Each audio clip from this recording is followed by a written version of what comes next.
Good morning to all.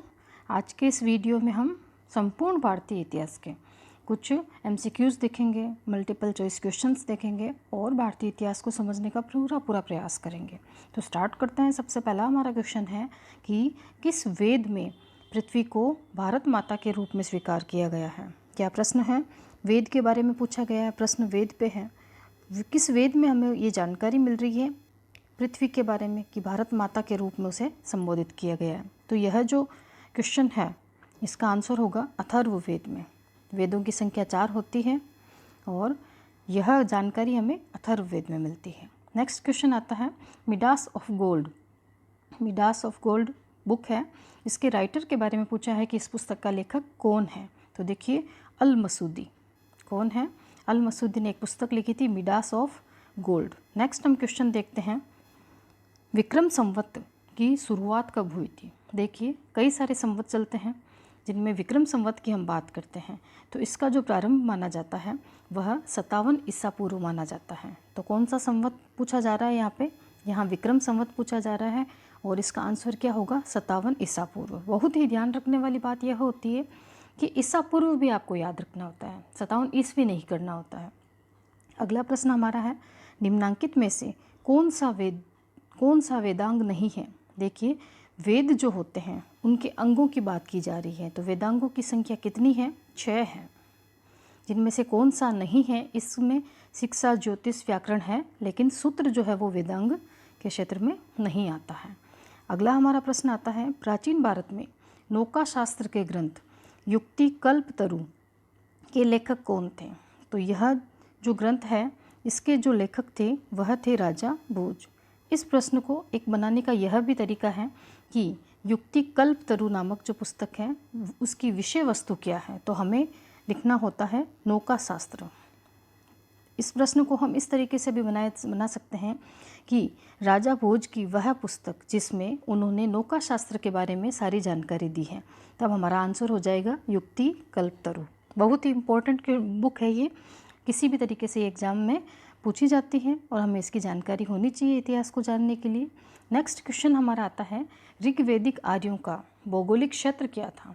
तो देखिए ऋग्वैदिक आर्यों की बात की जाती है, जब हम आर्य पढ़ते हैं तो वह दो तरीके से हमारे सामने प्रस्तुत होते हैं, ऋग्वैदिक और उत्तर वैदिक। तो ऋग्वैदिक आर्यों का यहाँ भौगोलिक क्षेत्र पूछा गया है, तो यह क्षेत्र था सप्त सैंधव प्रदेश। कौन सा था? सप्त सैंधव प्रदेश। बाद में यह दोआब क्षेत्र में चले जाएंगे, लेकिन इनका जो भौगोलिक क्षेत्र है ऋग्वैदिक आर्यों का सप्त सैंधव प्रदेश कहलाता है। नेक्स्ट हम देखते हैं विश्व की सबसे बड़ी सभ्यताओं में से एक आती है सिंधु घाटी सभ्यता। भारत में पाई जाती है ये। तो सिंधु सरस्वती सभ्यता में विशाल स्टेडियम के अवशेष कहाँ से मिले हैं। तो देखिए विशाल स्टेडियम के अवशेष धोलावीरा से मिले हैं। इस प्रश्न को एक अन्य तरीके से भी बनाया जा सकता है, जैसे कि सिंधु सरस्वती सभ्यता का क्षेत्र धोलावीरा किस चीज़ के लिए फेमस है। तो विशाल स्टेडियम के साक्ष्य के लिए फेमस है। नेक्स्ट आता है महाजनपद। देखिए प्रश्नों की प्रवृत्ति है वह भी भारतीय इतिहास के अनुरूप ही है। भारतीय इतिहास के अनुरूप ही यह प्रारंभ में संवत समझा रहा है, फिर ये वेदों की तरफ हमें लेके जा रहा है, आर्यों की संस्कृति के बारे में हमें बता रहा है, फिर ये सिंधु घाटी सभ्यता की तरफ हमें लेके जा रहा है। अब हमारा टॉपिक में जैसे महाजनपद काल की बात कर रहा है, तो देखिए महाजनपद काल, तो महाजनपद कितने थे? 16 थे। महाजनपद काल में जिस स्थान पर सभा की बैठक होती थी उस स्थान को क्या कहते थे? तो उससे संस्थागार कहते थे। क्या कहते थे? संस्थागार। नेक्स्ट क्वेश्चन हम देखते हैं, बहुत ही अच्छे और संपूर्ण इतिहास को जानने के ये प्रश्न है। अगला हमारा प्रश्न आता है चंद्रगुप्त मौर्य ने, देखिए मौर्य वंश की स्थापना के बारे में हम मुड़ रहे हैं। चंद्रगुप्त मौर्य ने किसकी सहायता से मौर्य साम्राज्य की स्थापना की। तो किसकी सहायता से की थी? तो हम यहाँ पे देखेंगे चाणक्य की सहायता से। चाणक्य कह दीजिए, विष्णुगुप्त कह दीजिए, कौटिल्य कह दीजिए। एक यहाँ प्रश्न और भी बनाया जा सकता है, जैसे चंद्रगुप्त मौर्य ने किस वंश की स्थापना की थी। तो हम कहेंगे मौर्य वंश की स्थापना। यह मौर्य साम्राज्य का संस्थापक कौन था? तो हम कहेंगे चंद्रगुप्त मौर्य था। नेक्स्ट क्वेश्चन हमारा आता है अशोक के धम्म की परिभाषा किस स्तंभ लेख में लिखी है। तो ये प्रश्न हमें ये जानकारी देता है कि धम्म किसने दिया था। धम्म अशोक ने दिया था। स्तंभ लेख किससे संबंधित है? अशोक से संबंधित है। अब प्रश्न यह है कि अशोक के धर्म की परिभाषा किस स्तंभ पर लिखी गई है? तो यह द्वितीय स्तंभ पर लिखी गई है। किस स्तंभ पर? द्वितीय स्तंभ पर।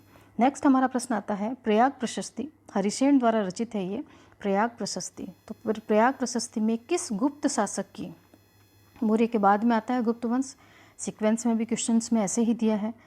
प्रयाग प्रशस्ति में किस गुप्त शासक की विजयों का वर्णन है? तो यह है समुद्रगुप्त।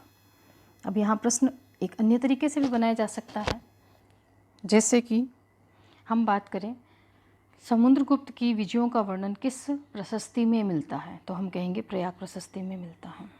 ठीक है, प्रयाग प्रशस्ति हमें किस वंश के बारे में जानकारी देती है, किस काल के बारे में जानकारी देती है? तो गुप्त वंश के बारे में हमें जानकारी देती है। नेक्स्ट हम देखते हैं किस भारतीय गणितज्ञ ने, ध्यान से देखिएगा प्रश्न को, किस भारतीय गणितज्ञ ने दशमलव प्रणाली का सर्वप्रथम विवेचन किया था? आर्यभट्ट है ये। एक सामान्य प्रश्न हम इस तरीके से बना सकते हैं कि दशमलव प्रणाली के प्रणेता कौन थे? तो आंसर होता है आर्यभट्ट। निम्नलिखित में से आर्यभट्ट द्वारा कौन सा कार्य किया गया? दशमलव प्रणाली दी गई। आर्यभट्ट कौन थे? एक प्रसिद्ध गणितज्ञ थे। प्रश्नों की प्रवृत्ति जिस तरीके से आप चाहें बना सकते हैं। नेक्स्ट हम देखते हैं निम्नलिखित रचनाओं में से किसकी रचना हर्षवर्धन ने नहीं की थी? देखिए, वर्धन वंश का एक महान प्रतापी शासक हुआ था हर्षवर्धन। वीरता के गुण के साथ में उसमें कला का गुण भी था। उनके द्वारा बहुत सारी पुस्तकों की रचना की गई। यहाँ हमें यह प्रश्न देखना है कि कौन सी पुस्तक इसकी नहीं है। तो देखिए PNR, इसकी पुस्तकों के नाम हैं P से, N से और R से। P से हम कहेंगे प्रियदर्शिका, N से हम कहेंगे नागानंद और R से हम कहेंगे रत्नावली। ये तीनों पुस्तक हर्षवर्धन की स्वयं की पुस्तक है। लेकिन हर्षचरित जो है, हर्षचरित नाम से पता चलता है हर्षवर्धन के बारे में है, लेकिन हर्षचरित पुस्तक के रचयिता बाणभट्ट थे। तो यहाँ पर यह हर्षवर्धन की पुस्तक नहीं है पूछा है, तो यह पुस्तक कौन सी हो जाएगी? हर्षचरित्र। इसकी रचना किसने की थी? बाणभट्ट ने की थी। और बाकी अन्य तीनों पुस्तकें हर्षवर्धन ने स्वयं लिखी थी। नेक्स्ट शासक आता है, नेक्स्ट क्वेश्चन आता है किस चोल शासक ने, चोल वंश के बारे में, चोल वंश के शासक के बारे में पूछा जा रहा है, उपाधि ली है गंगे कोंड चोल। उत्तर भारत में गंगा नदी के आसपास के क्षेत्र पर अधिकार करने के कारण इसके द्वारा एक उपाधि ली गई कि कौन सा चोल जिसने गंगे कोंड अर्थात गंगा के पास वाले क्षेत्र पर अधिकार किया था। तो यह राजेंद्र प्रथम की विशेषता है, राजेंद्र प्रथम की उपाधि है। नेक्स्ट हम देखते हैं विजयनगर में किस शासक के दरबार में 8 सर्वश्रेष्ठ कवि रहते थे? तो 8 कवियों का संग कहाँ मिलता है? विजयनगर साम्राज्य के कृष्णदेव राय नामक शासक के दरबार में। बहुत ही महान प्रताप शासक है ये कृष्णदेव राय विजयनगर का। नेक्स्ट हम देखते हैं चोल प्रशासन की जो प्रमुख विशेषता है वह क्या थी? तो चोल प्रशासन की प्रमुख विशेषता थी स्थानीय स्वायत्त शासन। जब हम स्थानीय शासन पंचायती राज पढ़ते हैं तो हम सबसे पहले कहते हैं कि इसका जो प्रारंभ है वह किस समय हुआ था? वह चोल काल में इसका प्रारंभ हुआ था। नेक्स्ट हम देखते हैं एक प्रसिद्ध पुस्तक हमें मिलती है, प्रसिद्ध इतिहासकार नाम है कल्हण। तो कल्हण की पुस्तक का नाम बताइए। तो कल्हण की ने कश्मीर का इतिहास लिखा था और यह प्रथम ऐतिहासिक ग्रंथ की श्रेणी में भी आता है, विशुद्ध ऐतिहासिक ग्रंथ की श्रेणी में आता है। इसमें लगभग प्राचीन काल से लेकर 1200 ईस्वी तक का संपूर्ण कश्मीर का इतिहास मिलता है। और पुस्तक कौन सी है ये? यह पुस्तक है राजतरंगिणी। नेक्स्ट आता है चरक संहिता। चरक संहिता किसकी है? देखिए, चरक संहिता जो है महर्षि चरक की है। चरक संहिता के रचयिता महर्षि चरक जो थे किस शासक के दरबार की शोभा बढ़ाते थे? तात्पर्य यह है किसके दरबारी में यह थे? तो यह कनिष्क के दरबार में थे। कुषाण वंश का प्रमुख प्रतापी शासक है कनिष्क और कनिष्क के दरबार में चरक थे। शकों के, अगला हम प्रश्न है, शकों के प्रसिद्ध शासक का नाम निम्नलिखित में से कौन था? तो देखो शक शासक के बारे में ये बात पूछ रहे हैं तो रुद्रदामन, शक शासक रुद्रदामन। इसके द्वारा जूनागढ़ अभिलेख भी लिखा जाएगा। नेक्स्ट आता है त्रिपिटक का संबंध किससे है? यह जैन धर्म और बौद्ध धर्म की तरफ हमारा झुकाव लेके जा रहा है, जिनमें त्रिपिटक हम देखते हैं विनय पिटक, सुत्त पिटक, अभिधम पिटक। तो त्रिपिटक किस धर्म से संबंधित है यह पूछ रहा है, तो यह बौद्ध धर्म से संबंधित है। पिटक की बात की इसलिए हमने बौद्ध धर्म की तरफ रुख लिया। यही रत्न की बात करता त्रिरत्न, तो हम कहते हैं जैन धर्म, लेकिन यहाँ पर प्रश्न हमारा है त्रिपिटक का संबंध, तो बौद्ध धर्म से है। नेक्स्ट हमारा था जूनागढ़ अभिलेख। जूनागढ़ अभिलेख बहुत ही प्रसिद्ध अभिलेख है, इसमें हमें सुदर्शन झील की जानकारी मिलती है और प्रथम संस्कृत अभिलेख की श्रेणी में भी आता है। तो जूनागढ़ अभिलेख में किसकी जानकारी उपलब्ध होती है, तो यह शक शासक, अभी हमने ऊपर बात की थी रुद्रदामन जिसने जूनागढ़ अभिलेख की रचना करवाई, उसमें सुदर्शन झील की निर्माण, उसके जो प्रमुख शासक है जिन्होंने उसमें योगदान दिया, सारी जानकारी हमें मिलती है। तो यहाँ हम देखेंगे शक शासक की जानकारी हमें इसमें मिलती है। नेक्स्ट आता है बौद्ध धर्म का विभाजन। देखिए बौद्ध धर्म जो है वो विभाजित हुआ था, किसके काल में हुआ था, तो हम कहेंगे कि कनिष्क के काल में हुआ था। बौद्ध धर्म का विभाजन, बौद्ध धर्म 2 धर्मों में बढ़ता है, हीनयान और महायान। तो बौद्ध धर्म की हम यहाँ बात कर रहे हैं कनिष्क। अगला हमारा जो प्रश्न बनता है वह यह है कि बौद्ध धर्म की चतुर्थ संगीति का स्थान कौन सा था। तो देखिए बौद्ध धर्म से संबंधित 4 संगीतियाँ हुई थी और बौद्ध धर्म से संबंधित चारों बौद्ध संगीतियों का एक अलग से मैंने वीडियो बनाया है, आप जाकर के उस वीडियो को आराम से देख सकते हैं। इस वीडियो में आपको शॉर्ट ट्रिक के साथ में चारों बौद्ध संगीतियाँ, उनके स्थान, उनके शासक, उनके जो अध्यक्ष थे, उनमें जो विशेष बात हुई थी, उन सब की जानकारी आप यहाँ जाकर के चैनल पे इस वीडियो को देख लीजिए। अभी हमारा जो प्रश्न है वह है कि बौद्ध धर्म की चतुर्थ संगीति किस स्थान पर हुई थी। तो देखिए बौद्ध धर्म की जो चतुर्थ संगीति है कनिष्क के समय में 78 ईस्वी के आसपास में कुंडलवन कश्मीर में हुई थी। कहाँ हुई थी? कुंडलवन कश्मीर, कनिष्क के समय में ही हो रही है।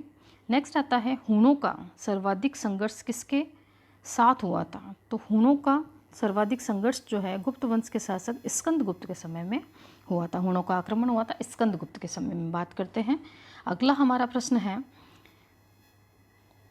यह किसने कहा था।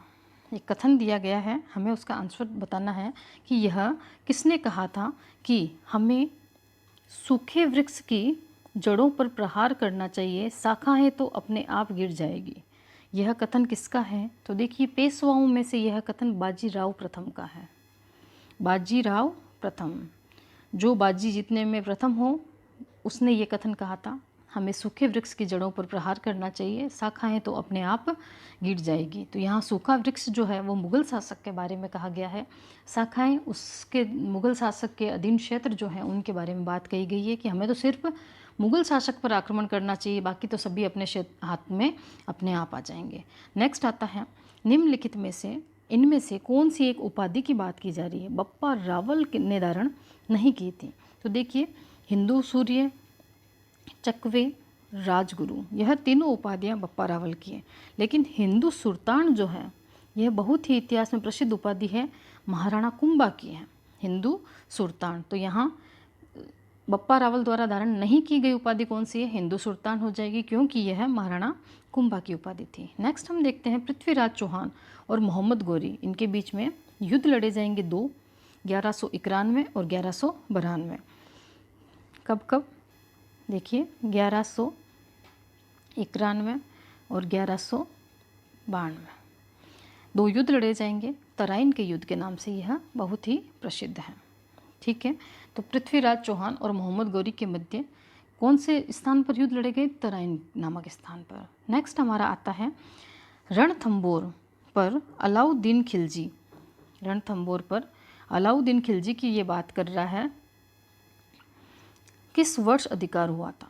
तो देखिए फिर बताना चाहूँगी कि ये देखिए अलाउद्दीन खिलजी द्वारा जब भारत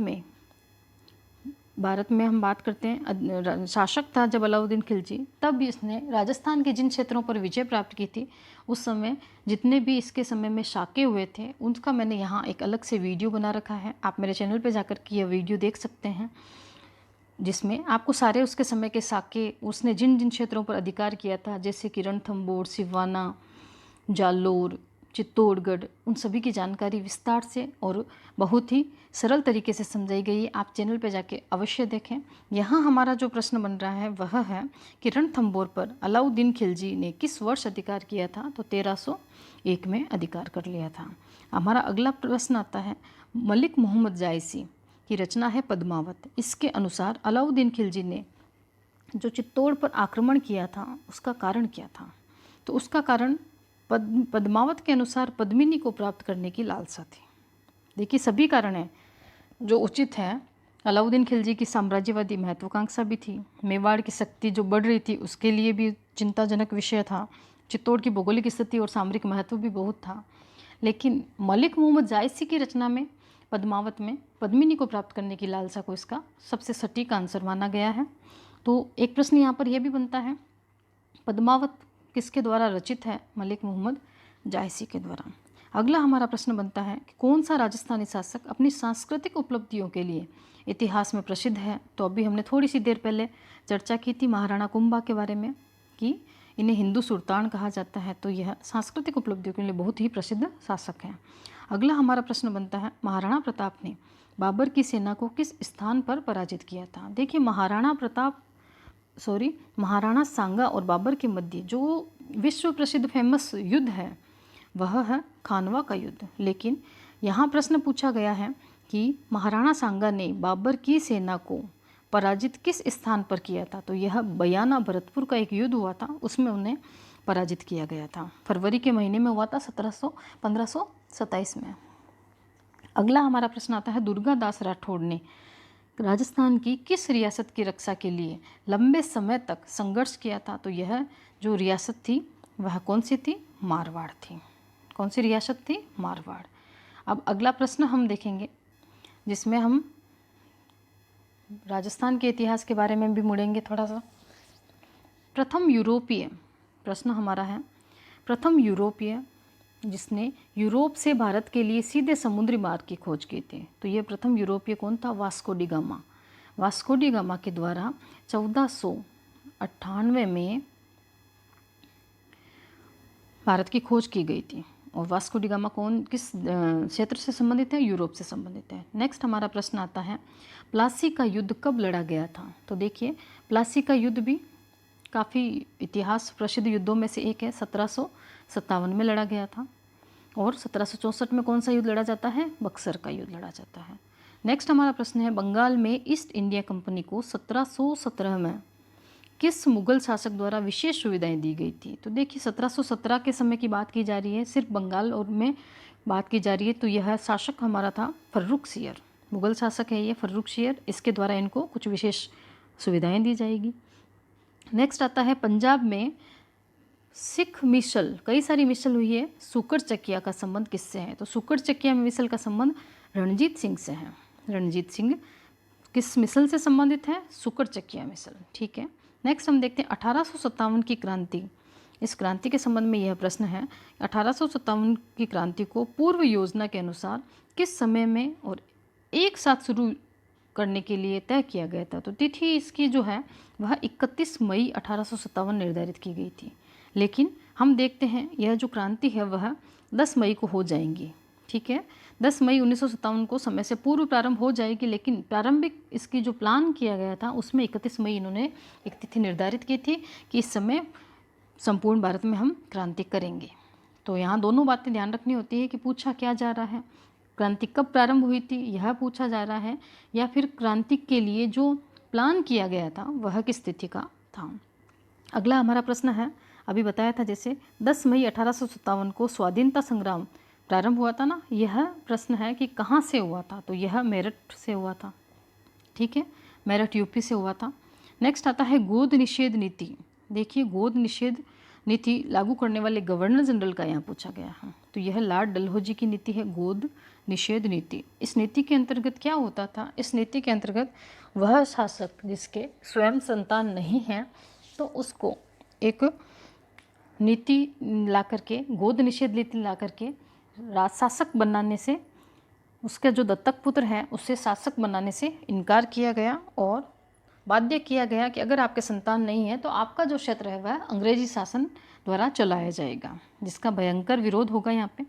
अगला हमारा प्रश्न है, दक्षिण भारत में 1857 के संग्राम को गति देने वाला नायक कौन था? तो यह थे दक्षिण भारत में रंगा बापूजी गुप्ता। रंगा बापूजी गुप्ता। ये कहाँ से संबंधित है? ये सतारा महाराष्ट्र से संबंधित है। दक्षिण भारत में इनको क्रांति का जो नायक माना जाता है। अगला हम प्रश्न देखते हैं, ब्रह्म समाज, आधुनिक भारत चल रहा है अब हमारे इतिहास के रुख में, तो ब्रह्म समाज की स्थापना किसने की थी? तो देखिए, ब्रह्म समाज, आर्य समाज हम बात करते हैं तो बहुत ही प्रमुख ये संस्थाएं हैं। तो अगला हमारा प्रश्न है कि ब्रह्म समाज की स्थापना किसने की थी? तो देखिए, ब्रह्म समाज की स्थापना जो है राजा राम मोहन राय के द्वारा की गई है। याद रखने के लिए हम ये कह सकते हैं कि ब्रह्म मुहूर्त में कौन उठता है? ब्रह्म मुहूर्त में राजा उठता है। अगला हमारा प्रश्न है, राम कृष्ण मिशन की स्थापना किसके द्वारा की गई थी? तो देखिए, राम और कृष्ण दोनों में विवेक बहुत अधिक था। क्या था?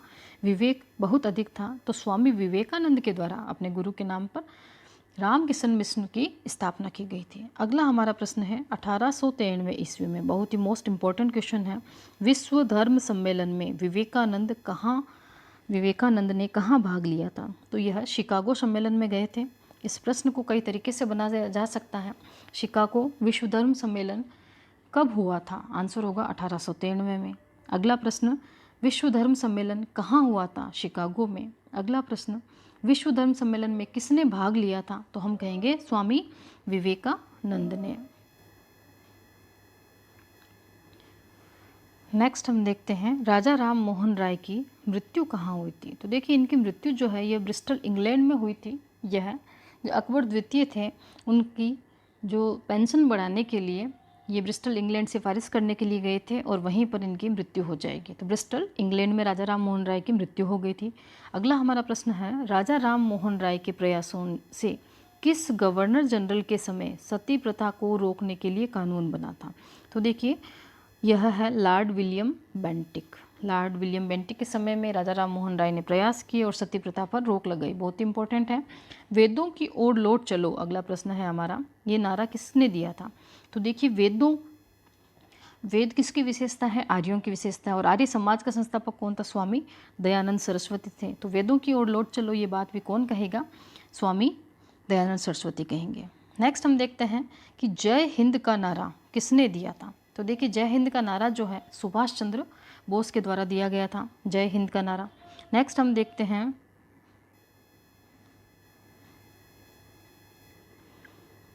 तो नेक्स्ट हमारा प्रश्न है, भगत सिंह, राजगुरु और सुखदेव, इन तीनों को जो फांसी की सज़ा हुई थी वह कब हुई थी? तो तीनों को फांसी की सज़ा 23 मार्च 1931 को हुई थी। तीनों को हुई थी, इसलिए तीसरा महीना हमें याद करना है। 23 मार्च 1931 को हुई थी। अगला हमारा प्रश्न है, कांग्रेस का जो प्रथम अध्यक्ष था वह कौन था? तो कांग्रेस के प्रथम अध्यक्ष जो थे वो व्योमेश चंद्र बनर्जी थे। WC बनर्जी के नाम से भी जाने जाते हैं।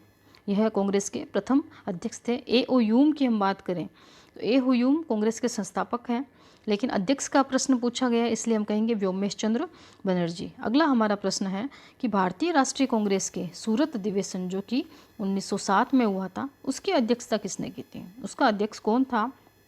तो उसका अध्यक्ष था रास बिहारी घोष। यहाँ दो बातें इंपॉर्टेंट हैं, दो प्रश्न यहाँ इंपॉर्टेंट है। पहला प्रश्न जैसे हम कहें कि सूरत अधिवेशन कब हुआ था, तो हमारा आंसर हो जाएगा कि 1907 में हुआ था।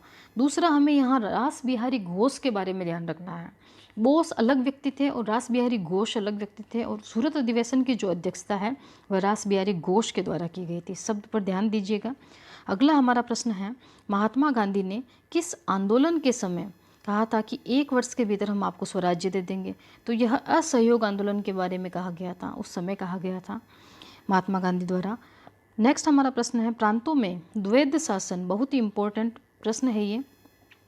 प्रांतों में द्वैध शासन किस अधिनियम द्वारा लागू किया गया था? तो यह अधिनियम है 1919 का अधिनियम। यही प्रश्न, इसकी प्रवृत्ति बदल के मैं प्रांत की जगह केंद्र शब्द का यूज करती हूँ। केंद्र में द्वैध शासन किस अधिनियम के तहत लागू किया गया? तो आंसर हो जाएगा 1935 का अधिनियम। ठीक है। नेक्स्ट हम देखते हैं, सांप्रदायिक आधार पर पृथक निर्वाचन प्रणाली को अपनाते हुए किस अधिनियम के द्वारा मुस्लिमों के लिए पृथक निर्वाचन की मंडल की स्थापना की गई थी? तो यह जो 1909 का अधिनियम है, इसके तहत सबसे पहली बार जो ये सांप्रदायिकता का बीज बोया गया था भारतीय संस्कृति में, कौन से अधिनियम के तहत? 1909 के अधिनियम के तहत। अगला जो हमारा प्रश्न है वह है कि कांग्रेस ने एकमात्र प्रतिनिधि के रूप में गांधी जी ने किस गोलमेज सम्मेलन में भाग लिया था। तो देखिए, गोलमेज सम्मेलन की यहाँ बात की जा रही है। तो गोलमेज सम्मेलन के संबंध में हम बात करें, यह मेरे चैनल पर आप जा कर के एक वीडियो देख सकते हैं जिसमें तीनों गोलमेज सम्मेलन की संपूर्ण जानकारी दी गई है। तो आप इस वीडियो पे जाएं और गोलमेज सम्मेलन के बारे में जानकारी लें, कितने हुए, कब हुए और गांधी जी ने किस में भाग लिया था। यहाँ मैं सामान्य प्रश्न का उत्तर देती हूँ। द्वितीय गोलमेज सम्मेलन में गांधी जी ने एकमात्र प्रतिनिधि के रूप में इसमें भाग लिया था। अगला हमारा प्रश्न आता है, राजस्थान में जो क्रांति की शुरुआत हुई थी वो किस क्षेत्र से हुई थी। देखिए, राजस्थान में नशीराबाद से क्रांति का प्रारंभ हुआ और भारत में मेरठ से हुआ था। आहुआ का संबंध किससे है? आहुआ का संबंध कुशाल सिंह से है। आहुआ का संबंध कुशाल सिंह से है। राजस्थान के परिप्रेक्ष्य में कुछ प्रश्न है ये। नेक्स्ट हम देखते हैं बिजोलिया किसान आंदोलन। बहुत ही इम्पोर्टेंट किसान आंदोलन है ये, बिजोलिया किसान आंदोलन। तो बिजोलिया किसान आंदोलन के नेतृत्वकर्ता कौन थे? प्रश्न क्या है, बिजोलिया किसान आंदोलन के नेतृत्वकर्ता कौन थे? तो विजय सिंह पथिक, जिन्हें किसान आंदोलन का जनक भी कहा जाता है और सबसे पहला किसान आंदोलन भी बिजोलिया किसान आंदोलन माना जाता है। नेक्स्ट हम देखते हैं चेतावनीरा चुंगटिया, बहुत ही प्रसिद्ध ग्रंथ है। एक सोरठा है ये, 13 सोरठों का एक समूह है। यह जो है केसरी सिंह बारट द्वारा लिखा गया था। केसरी सिंह बारट। राजस्थान के एकीकरण में जो प्रथम चरण था उसका निर्माण किस नाम से है? तो मत्स्य संघ जो है वह राजस्थान का पहला चरण है। अब आपको ये जानकारी भी दूंगी कि देखिए, यहाँ पर जाकर के चैनल पर देखिए आप, राजस्थान के एकीकरण के संबंध में मैंने 2 वीडियो बना रखे हैं, जिनमें से एक वीडियो है जिनमें कुछ शॉर्ट ट्रिक्स दे रखी हैं और दूसरा जो वीडियो है वो संपूर्ण एकीकरण की बारीकी से एक एक बात, एक एक पॉइंट क्लियर किया गया है। वहाँ आप चैनल पर जाकर के देखिए उसे। नेक्स्ट हम देखते हैं, प्रश्न हमारा है, राजस्थान के एकीकरण का प्रथम चरण जो था मत्स्य संघ था। महाभारत कालीन क्षेत्र का संबंध किससे है? यही मत्स्य संघ से संबंधित है, क्योंकि मत्स्य संघ की जो राजधानी है विराटनगर, वहाँ पर महाभारत काल में पांडवों के द्वारा अपना अज्ञातवास पूरा किया गया था। अगला हमारा आता है, वृहत राजस्थान की राजधानी कौन सी है? तो वृहत राजस्थान की राजधानी जयपुर थी। सिरोही के विलय को लेकर हुए आंदोलन का नेतृत्व किसने किया था? तो सिरोही का नेतृत्व जो है इसके लिए आंदोलन संभाला था गोकुल भाई भट्ट के द्वारा। अगला हमारा प्रश्न है, राजस्थान के जो प्रथम राज्यपाल थे तो वह कौन थे? तो प्रथम राज्यपाल कौन हो सकता है? जो गुरु होता है। आंसर हमारा हो जाएगा गुरुमुख निहाल सिंह। तो यह कुछ प्रश्नों की एक श्रृंखला है। यहाँ प्रश्नों को विराम देते हैं और आप इन प्रश्नों को, मल्टीपल चॉइस क्वेश्चंस जो है इनको पढ़िए और इनके उत्तर जो है वह कंठस्थ कीजिए। Thank you.